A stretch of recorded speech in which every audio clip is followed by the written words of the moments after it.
Hello everyone, welcome back to Soul Food with Sunshine. Welcome back.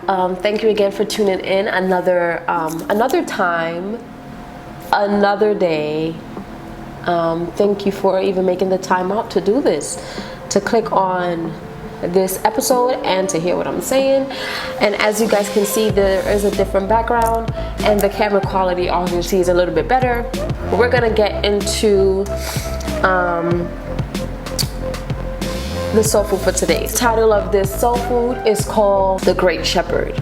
So pretty much the scripture, I'll put it here so you guys can see it, or somewhere here, I'm guessing. Yeah, somewhere here. I'll put it here so you guys can see it. And we're gonna get into this topic today. So this scripture has been on my heart so much. It's been on my heart so much. I think at some point in our lives we experience, of course, God is so many things. We experience Him as a friend, we experience Him as a father, we experience Him as a companion, everything. But we also experience Him as a shepherd at some point in our life, different seasons. And so I'm not sure what season you're in, but if you have experienced God as your shepherd or experiencing God as your shepherd continuously, I think you will like this. We're just gonna go verse by verse. I'm actually gonna go to probably like verse, I don't even know, but we'll figure it out. Anyway, so we're gonna go to the right, the first section, which says, "The Lord is my shepherd, I lack nothing." Now, as people that God has created, I learned that we have everything that we need. Sometimes we are so focused on everything that we want that we're not focused on the things that we need. We want a lot of things, but God is so good in not just supplying our heart's desires, but supplying the things that we need continuously. He is continuously giving us the things that we need. When we have God, we have everything. You know, in Him we live and move and have our being. We are who we are because of Him. Our fullness, the fullness of joy, full happiness, everything we find in God. And so when we have God, we really do have everything. And to some people, it may not look that way. It may not look that way because, and sometimes even as Christians, honestly, sometimes we may even feel like we don't have everything that we need because some people may be advancing in certain areas quicker than us or whatever the case may be. But never lose sight as a believer, as a child of God, as a human being, that everything that you need, you already have once you have God. All greatness lies in God, and He does not withhold anything from those who belong to Him. I need you to understand this. When I say He does not withhold anything to those who belongs to Him, I mean He does not withhold any good thing. So what you may as an individual may even think of good, with your human comprehension you may view it as good. But in God's eyes, through God's wisdom and His perspective, and from the level that He's looking, it's not good. And sometimes we lose things, or sometimes God takes things away from us because it's really not good and it's really not what we need. Now, I also want us to understand that just because God has delayed a thing doesn't mean He has withheld a thing, right? Go to verse 2. He makes me lie down in green pastures. So this is something that I've learned. So I did not want to just go over the same typical Psalm 23, like just recite it. I wanted to look at a real shepherd. I actually went on YouTube. I was looking at a shepherd and how he attained to the sheep and everything. And this section right here is after such a long journey, right, of the shepherd leading the sheep. The shepherd goes ahead after a long journey, brings a sheep to a little river, a still river, because sheep actually don't like fast rivers. They don't like stuff going in motion. They like waters that are calm. And so what the shepherd does is, after walking so long and after looking for food for so long, and notice that the sheep does not have to go and look for food. The shepherd takes it upon himself to go and find food and lead the sheep. Anyway, so after such a long walk and a long journey, the shepherd goes ahead and lays the sheep down to rest. The shepherd goes to find not just food, but he also goes to find something to quench the sheep's thirst. And he goes down besides green pastures to have the sheep's rest. He refreshes my soul. He guides me along the right paths for his name's sake. Now, I am reading from an NIV version, so the way that you typically know it may sound a little bit different, but it's pretty much touching on the same thing. So he refreshes my soul. He guides me along the right paths for his name's sake. When God attaches his name to a promise or something that needs to be accomplished, I need you to understand that it never fails. When God takes it upon himself to make a promise and attaches his name, his integrity, his identity, himself to that promise, it can never fail because God never fails. Hebrews 6 verse 13 said, when God made his promise to Abraham, since there was no one greater for him, which is God, to swear by, he swore by himself. His name never fails. The word of God says that everything in heaven and in earth will bow down to this name. This means that every situation, everything that you're facing, everything that you're going has to submit to the name of Jesus. It is his name that has power. So when God goes ahead and swears by his name, for his name's sake, y'all, God is letting you know that this has no choice but to happen. This is something that I like. Even though I walk through the darkest valley, I will fear no evil, for you are with me. Your rod and your staff, it comforts me.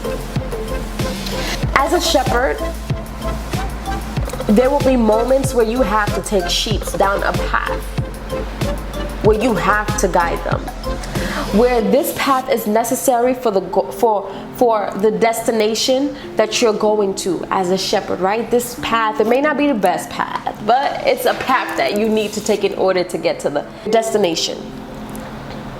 Sometimes it's the dark valleys. And sometimes in life, we go through that. We go through dark valleys. We go through hard times. We go through times in our life where it's just extremely difficult. But this verse is saying, I will fear no evil. Meaning, no matter what area on my journey that I'm going through, as I'm going to my destination, I will encounter valleys that will try to make me become fearful. I will encounter situations that will make me try to become anxious and worried. But because the shepherd is there, as it is his job to lead, we don't need to fear because our job is to just follow the shepherd. The shepherd's job is to make sure that we get there safely and we have everything that we need. And then what happens is on this path, so that we don't get off track and that we don't go into a different direction besides the path that he's leading us, he uses this staff. It's like a rod, right? On the end of the rod, he uses it to whip the sheep back in line, but yet it also comforts. So although it brings pain, sometimes God will put us in our place, and although it brings us pain, it's also a sign of comfort, because what it does is he whips us, and the other round part of the staff, he pulls us in, back in alignment, back on the right path to our destination. It is the shepherd's job to find green pastures. It is the shepherd's job to lead. It is the shepherd's job to find a place for us to eat. God is always, as a shepherd, going to find a way to make sure that everything you need is provided. As a shepherd, I was actually looking at it. What they do is they walk through valleys, they walk through deserted places. And what happens is there's not that much rain in the desert. But what happens when it does rain, there are little creeks and little crevices that actually go ahead and sprouts up little grasses. So what the shepherd does is it goes ahead, even in all the deserted areas, even in the places that looks like there's nothing there to give the sheep. The shepherd goes ahead and finds a way to make sure that that sheep eats, to make sure that that sheep meal is provided. That is why God said that you don't have to worry about anything. Don't worry about tomorrow. Tomorrow will worry about itself. And if God, as our creator, hallelujah, if God actually provides for the birds, provides for the lilies, the flowers, and all it has to do is to be still, much less us. He provides. So sometimes in our life, it looks like nothing is there. Sometimes in our life, it looks like we cannot make it. But God always will find a way to make sure that His reputation, for His name's sake, He's going to make sure that we have everything that we need in Him. Going back to the part where He leads me, yea, do I walk through the valley of the shadow of death. Right? Sometimes the path of righteousness that He is continuously leading us on as the great shepherd, even on the path of righteousness, we may encounter a dark valley.